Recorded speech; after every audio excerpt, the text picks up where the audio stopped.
and welcome to Meet the Merchants. I'm Kat Rutkin, and today I am going to interview Ben Holmes, who is the CEO and co-founder of Aeronaut Brewery. So welcome. Thank you. Thanks How's for it having going? me. Yeah, thanks for coming. So I guess just to tell folks a little bit, I'm just going to jump right in and tell folks a little bit about you. So you started the brewery with your roommates at the time. That's right. And at the time you were a PhD candidate at MIT. Candidate's a pretty generous term for what I was. Okay, so what? Well, theoretically, I could have done a PhD at some point in the future. Okay, so how's that going? Is that? It's not well. Not well. Glad to start that off like that. Yeah, I sort of dropped out in my own way to start it, and then I was actually officially kicked out about a year and a half later. Oh.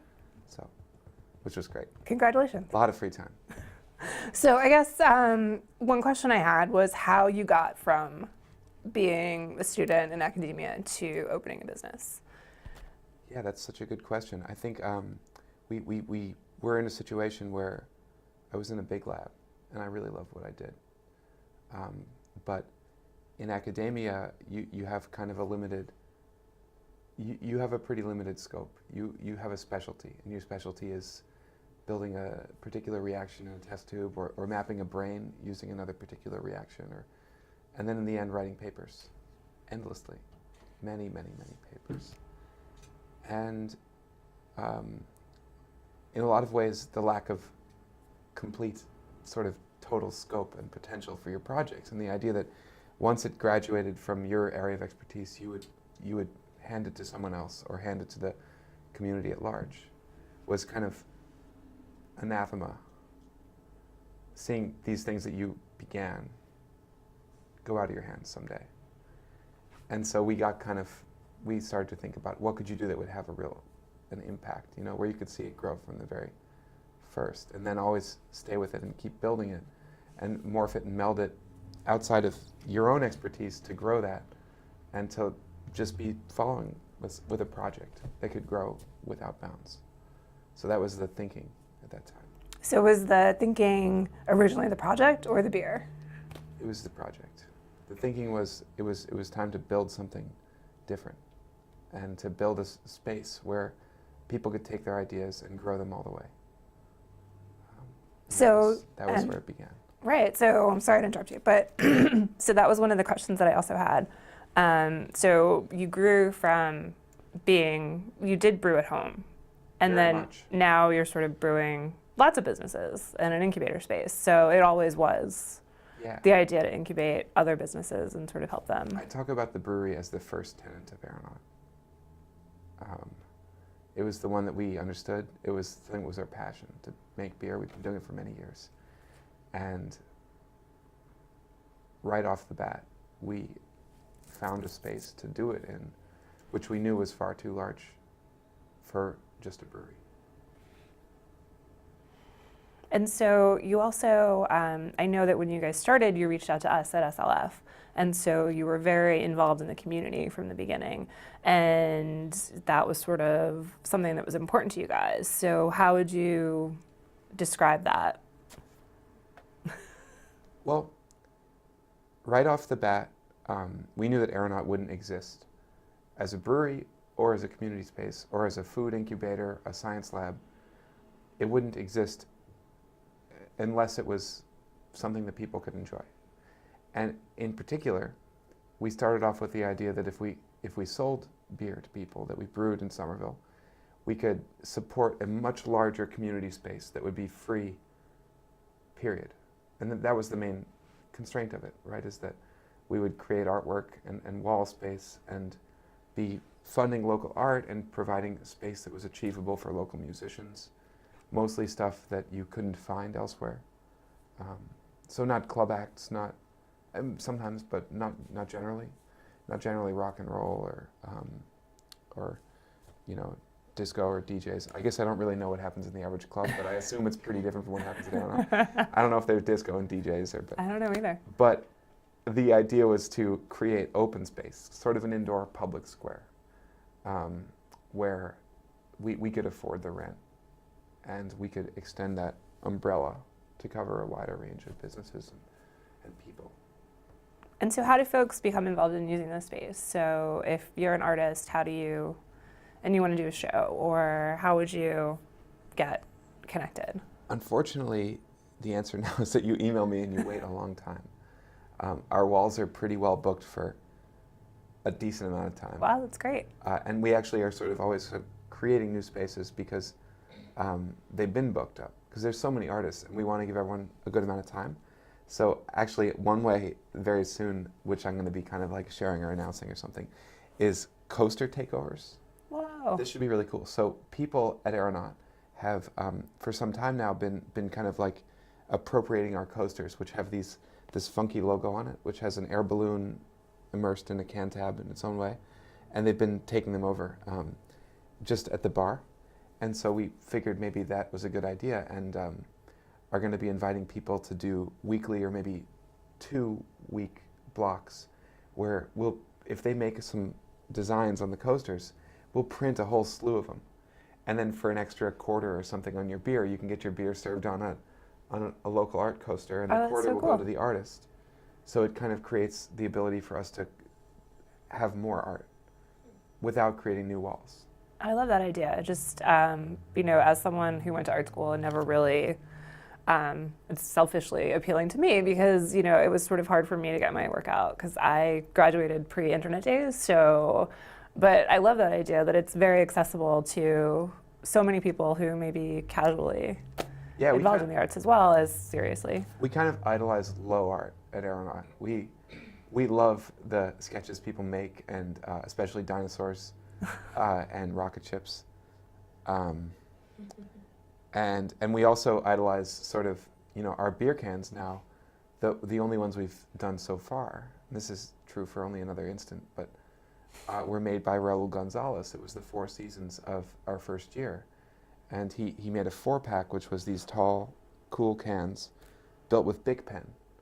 And Raul is this guy who, as a kid, he started drawing and he never stopped. And he never even stopped using Bic pens. It was all he had. And what he wanted was to make artwork that was sort of aspirational for others that only had Bic pens. That's amazing. I love that. Yeah, and so in a lot of ways we think of Aeronaut in the same way, which is that you build something out of simple parts and keep a lot of it open, and you create space for people to share what they do. That's a great idea, and I think that's very needed in Somerville. I think even the idea of space can be so contentious here because there aren't a lot of public spaces that are usable in these ways. I will make a further point.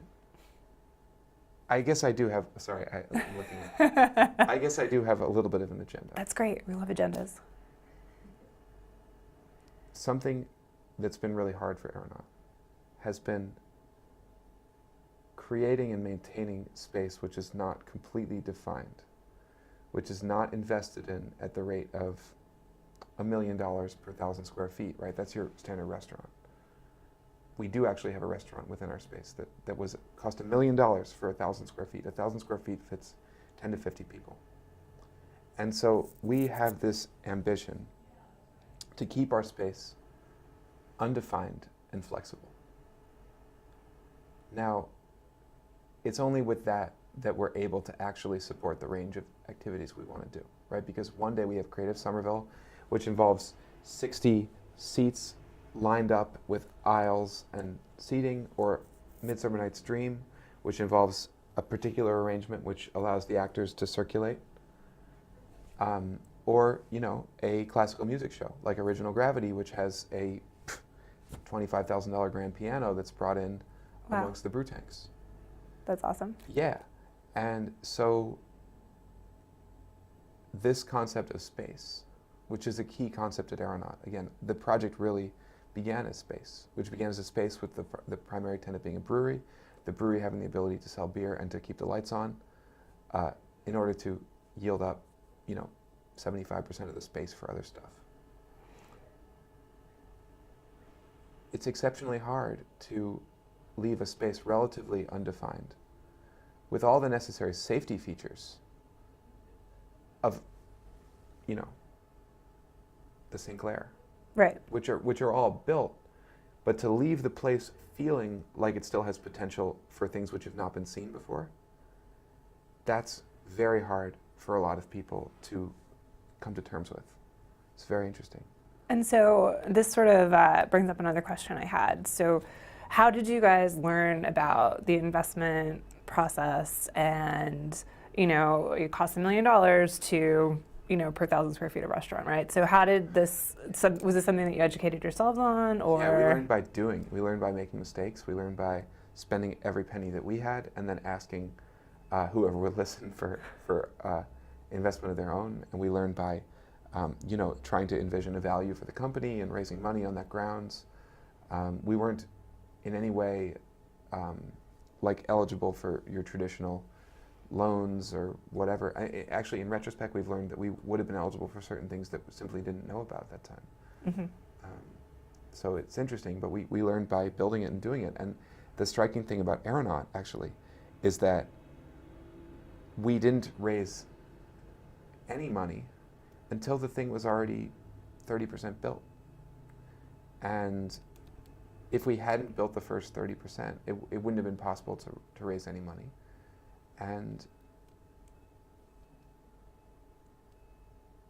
But if we hadn't raised the money, it wouldn't have been possible to build the remaining 70%. And we had no obvious way of knowing that would happen. So. Because that's interesting. I think that's something that holds a lot of people back. Just the process can be so daunting, but you guys just sort of leapt in and saw what happened. Yeah. Yeah, it was pretty daunting. So if you were going to do it again, or if you knew someone who was going to open, maybe not a similar space, because what you guys do is pretty unique, but a smaller brewery or a food business, what would be the first thing you would tell them to do? I'm about to give a talk on that. Fantastic. That'll be happening in conjunction with a series that's called Miranda's Hearth. It's by a lady named Miranda Aisling. And I think that's a really involved answer. Talk and a workshop, all that kind of stuff. But I guess one answer would be to plan it excessively, but to accept that, go into detail and accept that most of those details will be wrong. Because that's kind of a good exercise. That can get you started thinking about how intimidating it really is. Because most people start businesses with no concept of how hard it is. Regardless if they understand what specific things are hard, they don't necessarily even know the magnitude of difficulty. And only by digging in deep can you start to understand the order of magnitude of the task. So that's useful even if you're not going to exactly understand what the pieces are that you're putting into place. And that was one thing we did. And it's necessary. In our case, we had a couple of factors that made it possible for us to succeed. And one was 3 founders. Despite none of them having any actual experience that was relevant, 3 founders, friends who trusted each other. And also other jobs. Like I mentioned that I was a graduate student, for a year. I dropped out and then I only got kicked out a year and a half later. So I had an arrangement with my advisor where I was building websites and I could do enough work that he felt good about having me on board when it wasn't even realistically likely that I was going to be getting a PhD. And that became pretty clear to everyone pretty quickly. But they were able to keep me on board because I was still pulling my weight at the laboratory and able to build the brewery. Mm-hmm. And likewise, co-founder Dan was, he had a crucial role manning a server farm in New York for an educational nonprofit. Or actually at this point he was with a startup that was an advertising startup. And he was indispensable. So he got to work and define his own hours. Mm-hmm. And it's really important to be realistic about the needs of your business and to be able to have the partners that can make it happen and to be able to fund yourself for the period of time that it will require, because any business will take far longer than you imagine. And that's certainly a definite rule. And an advisor of mine at MIT once told me, because I was starting another startup, and he said, it will take twice as long as you think, and it will cost twice as much money. And I said, well, I think that's not true. I haven't. But it was true. And I think he actually had much larger figures, more inflationary. And I think those were the right ones. 10 times as much money or twice as long. Right, and about 10 times as much work, probably, as well. And so in doing business with friends, that can be a sort of a hairy situation. Do you have any good tips on how to stay friends and stay in business? No. No, but I'll say I had a meeting with a guy at a coffee shop yesterday. His name is Siva. He's from Greentown Labs, and he's building a company manufacturing composites out of cardboard. It's really cool. And he's now, for the first time, about to get a partner after being in business for like 8 or 10 years. And he's looking to grow the business. And what he's gotten as advice from me and a bunch of other people that he really counts on is that if you have any shred of doubt in a person you might be entering into a partnership with, hell, the average business partnership lasts longer than the average marriage in this country. So, interesting. Yeah, I mean, so is it a good idea to start business with friends? Can you stay the same kind of friends you were before? Probably. Is there any other choice? I would say no. Interesting. It's just an interesting perspective because, I think sometimes it's hard for people to make that choice or sort of grow. Because, I guess it is really just growing a friendship in a different way. It's hard to trust someone completely. Yes. If you don't know them for a long time. True. And if you know someone for a long time, either they're your friend or they're not. And if they're not your friend, there might be a good reason that they're not your friend. So very true. The process of elimination tells me that there are a few other ways to start as risky a business with as little money as we started it. So I guess just to get back to just being part of the Somerville community, what made you guys choose Somerville over any other place? There was never a choice. We lived here for many years, 6 years. And Somerville needs open space. Somerville needs space. It has so many people that are looking to build things and to do things and to see things and to experience things. No choice. It's true. One of the things that has always struck me about Somerville is just how much everybody wants to work together. I've never worked in a community that has really had such just sort of a collaborative drive. I see companies that should, for all intents and purposes, be competitors who work together. That's right. Which is just something that I find amazing about working here because it makes my job so much easier to get people together and to talk about what they do. So, also in Somerville, the community of businesses is relatively small. The community of people, as compared to, say, Cambridge or Boston, is relatively large. And so, in a lot of ways, I think back to the early craft beer days where you have Budweiser and local breweries. In Somerville, you have the same sort of an equivalent thing happening with the market of people, where you have this enormous potential for people to engage with local businesses. And local businesses are learning that it's on them to create a critical mass that makes it so that the people that are in Somerville are participating with those businesses. And so just like back in the 90s, there weren't enough craft breweries that they were competing with each other. Rather, they were pulling from Budweiser. Somerville pulls from Boston and pulls from Cambridge and pulls from, to serve the local population, which I think probably explains a lot of that attitude. Or maybe we're just friendlier. I don't think that's true. I don't know. And it's a very interesting place to live, I think. And so you also just joined us on the board of Somerville Local First. So I know that local business is obviously very important to you, which is wonderful. I own one. What? I own one. Yes. That's pretty much all I do. And I guess just in terms of opening a business in Somerville, what were some of the highs and lows? Well, I'll tell you, the high is almost every day someone comes up to me and like, I'll never get over this, acts honored to meet me and thanks me for building Aeronaut. That's awesome. Yeah, that's crazy to me. People I've never met before. That's wonderful. Yeah. And were there any sort of downsides to it that you want to talk about, or we can just keep it positive? Yeah, I think I'll keep it positive. Good. The advice for someone starting a business in Somerville: don't rely too much on the advice of people who started business outside of Somerville, because Somerville has unique challenges associated with it. And I think also, I know this from working with the city, I think that they're pretty open to working with new businesses, so getting involved with them can be pretty helpful. Another piece of advice for new business theoretically starting up in Somerville: the city is not one organization. The city is many, many, many people, and the vast majority of the people in the city government is the largest employer in Somerville. The vast majority of them are extremely supportive. It's true. I found that, and I also found in my role that they're always willing to come down and talk and help people out, and they want to meet you and they want to know what you're doing. So if you are going to open a business in Somerville, definitely give the city a call, because they can definitely be an ally. And I think people sometimes see them as an impediment to opening a business. Because they can be. They can be, but I think that their intent is to be helpful. Yeah, the city is many, many different parties, and the vast majority are very helpful.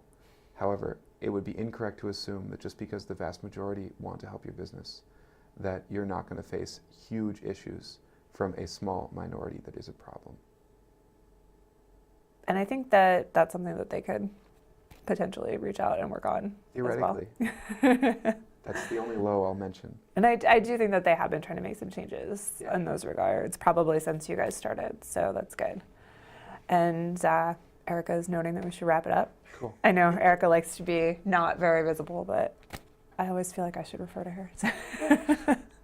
Because she is sort of our partner in creating the series. So thank you, Ben, for coming out today. And if people want to visit, to visit Aeronaut, you guys are over at 14 Tyler Street. Yeah, and we have some really interesting stuff going on. Wednesdays are a special highlight that we work a lot with the Somerville Arts Council. Oh, great. I didn't know that. Yeah, we do. Tonight we have Science by, actually tonight's a Wednesday, for what it's worth. Science by the Pint is coming out for a Science in the News thing. We're discussing, there's just a big lecture series that happens. And then after that we have this great oddball little band called Luddy Mussy and Wisdom Tooth. Wow. So. And you guys do trivia too, I think, That's which right, is very Tuesdays. popular on And Tuesdays. Thursdays we have some funk music and some flights, and then Fridays and Saturdays we have it much more open-ended. Great, and I hear that you're going to be expanding your hours, potentially? It's possible we'll be open a little bit earlier on Saturdays and Sundays. Great, that would be wonderful. Yeah. For the families out there? For the families out there, yeah. Maybe 12 to 2 could be kind of family time. Be good, yeah. Parents like to drink by noon. Some Definitely. of us. All right, well, thank you, Ben. And we'll be heading over in the next segment to take a little trip to Aeronaut and see what's going on over there. What fun. Yay, let's go. Cool.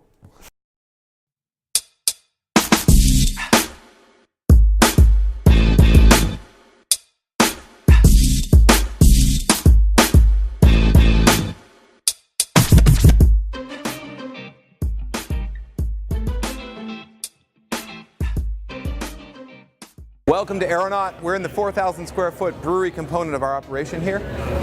This big square room houses our entire brewery, where we make about 700 to 1,000 gallons of local beer every single week. And it also houses our immersive tap room, where folks get to enjoy that beer, all poured out of our massive cold box that we use to store every single keg that we own. So if you sit here and you drink a beer, you can see the vessels it was brewed in, the fermenters that it was fermented in, and finally the kegs sitting right there waiting to be filled with our next batch. Right now we're standing in front of Somerville Chocolate, one of the premier tenants of the Aeronaut Foods Hub. The Foods Hub is sort of a food maker space within our company, which is itself a big old bit of a former envelope factory. And in this hub, communities of people basically get to interact with manufacturers that are doing things direct with goods that they get from farms all around the world. So one awesome example is Somerville Chocolate. This guy buys burlap sacks full of whole cacao beans, and he transforms them in a very small space, a tiny little micro factory here at Aeronaut, into gorgeous bars of hand-wrapped, hand-packaged Somerville chocolate. He wraps these guys in little maps of Union Square. And I think my favorite part about it is that he does all the processing here, so he can do anything from smoking a gorgeous dark Hawaiian chocolate to building a white chocolate with cacao nibs and Aeronaut hops used in it. So we get to do a lot of experimentation in connection with his process, and also with all these other guys. Peter Ungar, which we can see right over here, is the owner of the Tasting Counter restaurant, which is a gorgeous 9-course tasting experience where you can basically sit down, leave your wallet at home, and experience a whole series of pairings that he creates between sake, wine, beer, and 9 to 12 different courses of beautifully prepared food. I'm here right now in the Aeronaut Science Lab. This is a spot that we've built out pretty recently in full over the past couple months. It's where we grow most of the microbes that we wind up using to make beer, including yeast, but not necessarily limited to that. Looking around me, you can see the facility that will turn one cell of a tiny organism, a brewer's yeast or a lactobacillus naturally found on grain, into trillions and trillions over the course of many different cycles of doubling to create batches of yeast, which might even fill many kegs in some cases, which are sufficient to ferment beer at the scale of hundreds of gallons. This cool place is kind of a lab where we not only do a lot of science of our own, but we also spend a lot of time mentoring people that are from the community. Some of them are lapsed computer scientists or physicists like us. Others come in from schools, high school, college, and some people are just folks that are in their 60s, 70s, and are looking to do new things in their life, to learn a new trade or to learn how to do a new kind of career, a new kind of science. So Aeronaut Labs is dedicated to helping people grow their own careers through manufacturing yeast. What we're looking at right now is an incubator. This shaking incubator stays at any temperature we choose. 70 degrees to 75 degrees is frequently a temperature that we grow yeast at. And what we'll do is we will put a vial in here with wort, or